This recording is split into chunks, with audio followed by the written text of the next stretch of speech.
Ана носкилерін тауып қойдым. Айуан. Бұтыма бірдеңе берсей, табайықта шалбар екен, шалбар. Біздің үйдегілер тойға баратын кезде. Ана қалпағын тасташы. Осын киіп барам, шәкіл демеш. Халал тойға тақиян кисей. Тақиян киме бір реті шәйнек кеп қап, тақиядан ұялып оттым ғой, аузым құрап, ұялып. Өлдім ғой. Соңында баса беріп. Бошы қатыны әлі киінбегесін бай? Немді кием. Дамбалымды киме.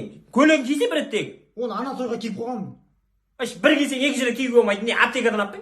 Кисе бұлтыңа сорлау. Ойбай, мынаны киін деп атсың бай? Атресі бар, әдемі көйлек қой. Сорлы, мына жастың өтіп кеттік қой, болды ғой. Мынаны киетін өзі қыздар болады ғой.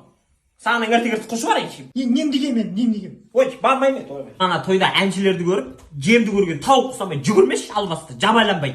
Ұялғанбай бір ретте Ернар Айдарды көргенің ерінің 1 метрден созылды ғой, солдау. Кәмшат Жолдыбай келеді дейді. Ана тойда тамада ойын ойнататын кезде жанында желбілдеп барып алшы. Бір ретте анау тефаль үшін тверк береді ғой ортада почти. Мата барып сен не істейсің? Егер билейтін болсаң бар ғой, мынаны шешемді официантпын деймін. Танымаймын мынаны.